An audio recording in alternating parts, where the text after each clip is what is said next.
This is the Sri Lanka Broadcasting Corporation.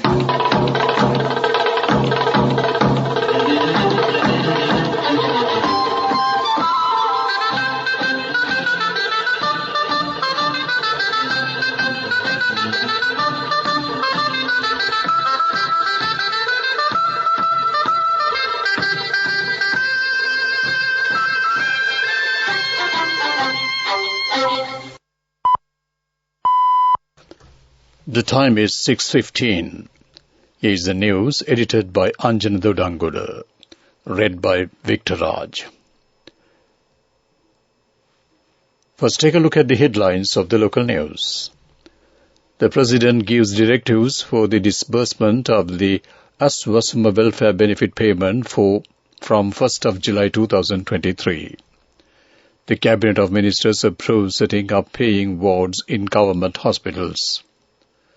Sri Lanka Agri-Research Institutes develop high-yielding rice variety. India extends $1 billion credit line for Sri Lanka by a year. TNA ready to have constructive talks with the President. Foreign news. Former Prime Minister arrested outside court in Pakistan. Sports news. Afghanistan team to arrive later this month to play 3 ODI series in Sri Lanka. Local news in detail. President Ranil Wickremesinghe has given directives for the disbursement of Aswasuma welfare benefit payments, which are set to commence on the 1st of July 2023. The President's media division said these payments will be distributed among 4 special categories, namely transitional, vulnerable, poor and extremely poor. Additionally, the usual allowance for the differently abled, elderly and kidney patients will also be provided. The PMD said as of yesterday, 91.5% of the eligibility process has been completed. The Sri Lankan government has received the approval of the Cabinet of Ministers to establish paying wards in island-wide state hospitals for both local and foreign patients. Parliament has passed the proposal presented by the President as the Minister of Finance, Economic Stabilisation and the National Policy, present the budget for the year 2023 to expand the facilities of paid wards in public hospitals throughout the country. Currently, the National Insurance Trust Fund under the Ministry of Finance provides Agrahara health insurance cover to government employees and pensioners, while a significant number of citizens are covered through other health insurance schemes. Also, some citizens are willing to pay for additional facilities in the government health care system and get those facilities, a statement on the Cabinet decisions said. Accordingly, the Cabinet of the Ministers approved the proposal presented by the Minister of Health to provide facilities for the paying boards in government hospitals for Sri Lankan citizens as well as foreigners. India has extended a $1 billion credit line for Sri Lanka by 1 year. Reuters reported, citing Sri Lanka's Deputy Treasury Secretary. Citing the Sri Lankan official, the report stated that the move will give the crisis-hit country backup funds to pay for essential imports. The credit line, part of about $4 billion in emergency assistance extended by India during the peak of Sri Lanka's financial crisis last year, was scheduled to be ended in March. According to the report, Sri Lanka's Deputy Treasury Secretary Priyantha Ratnayaka stated that post-negotiations, the credit line was extended until March 2024. He further said there is approximately $350 million left of the credit line that can be utilized as needed. This news comes to you from the Sri Lanka Broadcasting Corporation. Digital accounts can now be opened in 10 minutes. People's Bank Digital Banking, your ultimate convenience. Continuing with more local news, Sri Lanka's Minister of Agriculture Mahinda Amaravira said, while meeting with the country's representatives of the United Nations Development Programme that a number of high-yielding rice varieties have been developed by the research institutes of the Department of Agriculture.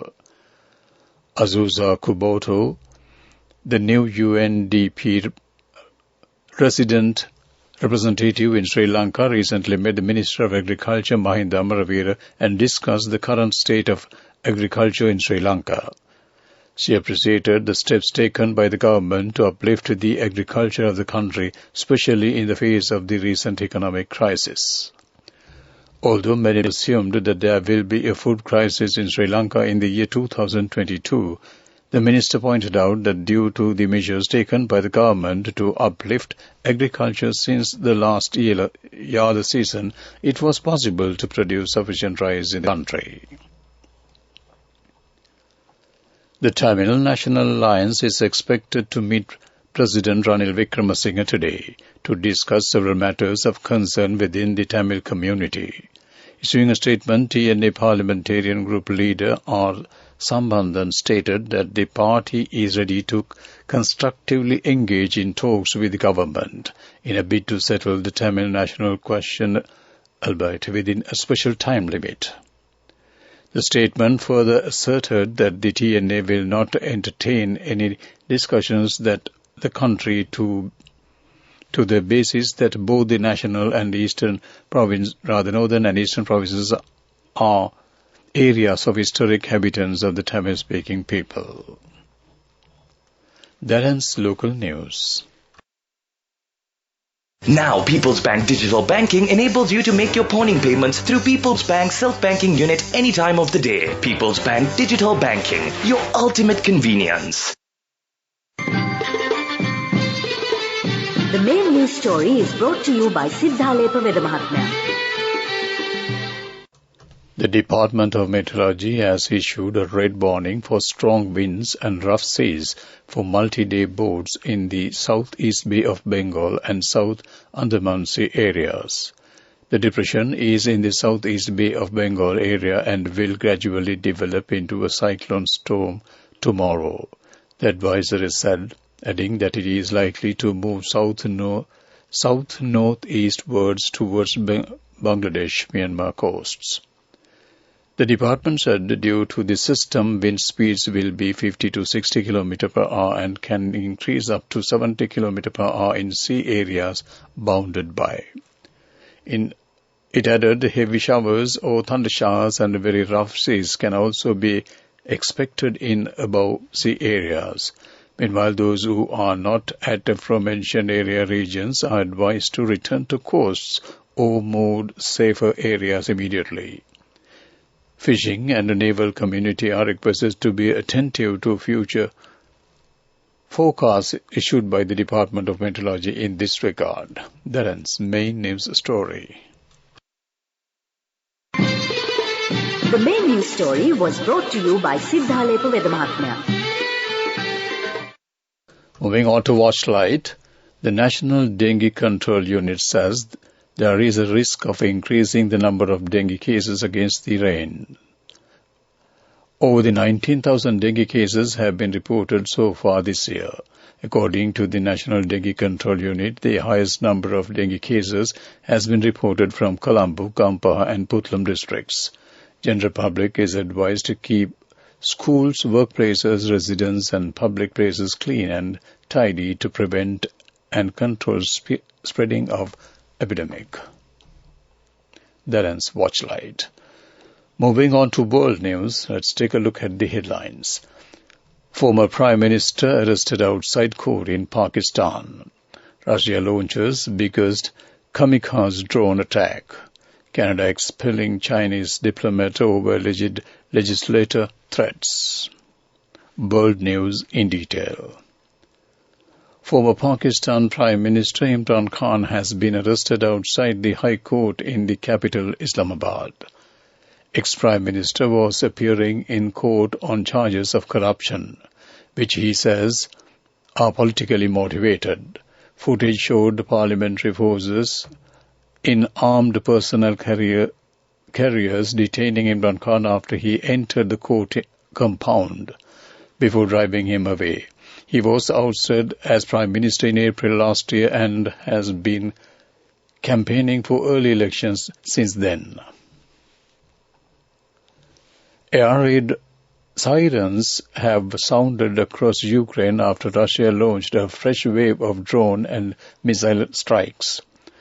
Explosions were heard overnight in the capital Kyiv, where the mayor said 5 people have been injured in the biggest kamikaze drone attack so far. 1 person was killed in the attack on the southern Odessa region. Ukraine's Red Cross says its warehouse was hit. It marks the 4th attack in 8 days in Kyiv and comes just 24 hours before Russia celebrates Victory Day. Canada is expelling a Chinese diplomat after Zhao Wei was accused of being involved in a campaign to intimidate a Canadian opposition legislator critical of Beijing. In a statement on Monday, Foreign Minister Melanie Joly said the Canadian government has designated Zhao a diplomat based in Toronto, persona non grata. To wrap up the world news, let's take a look at the headlines once again. Former Prime Minister arrested outside court in Pakistan. Russia launches biggest kamikaze drone attack. Canada expelling Chinese diplomat over alleged legislature threats. That ends world news. Development news.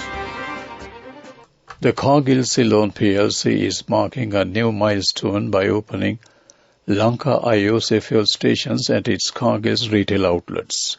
The first Lanka IOC fuel station was opened at the Cargill's Food City Wattala outlet on Wednesday, offering unprecedented convenience to customers. Cargill's Deputy Chairman Ranjit Page said that they are delighted to inaugurate the first Lanka IOC fuel station at the Cargill's Food City Wattala outlet to offer customers a complete retail experience. We have had a long-standing relationship with Lanka IOC as Cargill's express outlets were located at many of its fuel stations. We are pleased to leverage further on this valuable relationship by venturing into retail sale of fuel in partnership with Lanka IOC and plan to open a series of fuel stations at our Cargill's retail outlets across the country in 2023 to become more than a supermarket chain as we are focused on adding convenience to customers. That ends development news. Moving on to sports news. The Afghanistan national men's team will arrive in Sri Lanka to play a 3-match ODI series. Sri Lanka Cricket said the Afghanistan team will land in Sri Lanka on the 29th of May. All 3 games, starting 2nd of June 2023, will be played in Hambantota. That ends sports news. Go ekak thiyana youth eකට life එකේ change එකට නියමෙට set වෙන්න ඇස් වහගෙන දැකපු ගීන හැබැ කරන්න youth එකට නියමෙට set වෙන friendship එක මෙන්න. The all-new NSB Ithru account, NSB IM, a plan for your dream. Business news. Sponsored by National Savings Bank, the safest place for your money. Empowering students to expand their knowledge in the digital world, SLT Mobitel launched My First Connection, the first ever total communication solution to fulfill the ever-growing connectivity demands of students.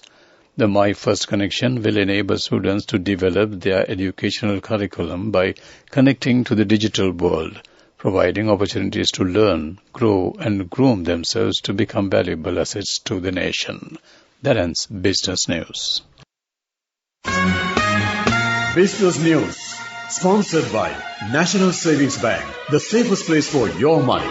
Go ekak thiyana youth එකට life එකේ change එකට නියමෙට set වෙන්න ඇස් වහගෙන දැකපු ගීන හැබැ කරන්න youth එකට නියමෙට set වෙන friendship එක මෙන්න. The all-new NSB Ithru account, NSB IM, a plan for your dream. Economic news, courtesy of LOLC Finance is taking the power of innovation to the next level, winning 5 golds at the Technovation Awards 2022, leading the digital revolution with cutting-edge interbanking digital payments. LOLC Finance claims the overall gold award whilst also claiming an extra victory in digital banking. Sri Lanka's foreign currency reserves extended its months-long gains in April, though nudging by a little as the country is slowly looking past its worst foreign currency troubles, which plagued the country last year. Latest data showed the central bank ending April with an external reserves buffer of $2,755 million, up from $2,694 million in March. Sri Lanka ended 2022 with reserves worth $1,896 million after it plunged its reserves bleeding with a host of policies such as external debt standstill, tougher controls on imports and demands disruptions policies, which includes higher interest rates and taxes. The energy and other global commodities prices have also retreated recently after concerns on global economic health due to rise in interest rates on both sides of the Atlantic and the recent instability seen in the U.S. regional banking sector. That ends economic news. LOLC Finance is taking the power of innovation to the next level, winning 5 golds at the Technovation Awards 2022, leading the digital revolution with cutting-edge interbanking digital payments. LOLC Finance claims the overall gold award whilst also claiming an extraordinary victory in digital banking. LOLC Finance will continue to innovate with the next generation digitalization of financial services, delivering a superior customer experience. Weather report. Meteorology Department says showers or thundershowers will occur at times in western, Sabragamo, central, northwestern and southern provinces. Several special showers will occur in northern province. Showers or thundershowers will occur at several places elsewhere over the island, particularly during the afternoon or night. Strong winds, about 40 to 45 km per hour, can be expected at times over western and southern coastal areas and along the western slopes of the central hills. That ends weather report. To wrap up the evening news on Radio Sri Lanka, let's take a look at the headlines once again. The President gives directives for the disbursement of Aswasuma welfare benefit payments for 1st July 2023. The Cabinet of Ministers approved setting up paying wards in government hospitals. Sri Lanka Agri-Research Institutes develop high-yielding rice varieties. India extends $1 billion credit line for Sri Lanka by a year. TNA ready to have constructive talks with the President. Foreign news. Former Prime Minister arrested outside court in Pakistan. Sports news. Afghanistan team to arrive later this month to play 3 ODI series in Sri Lanka. With that, we wrap up the evening news on Radio Sri Lanka.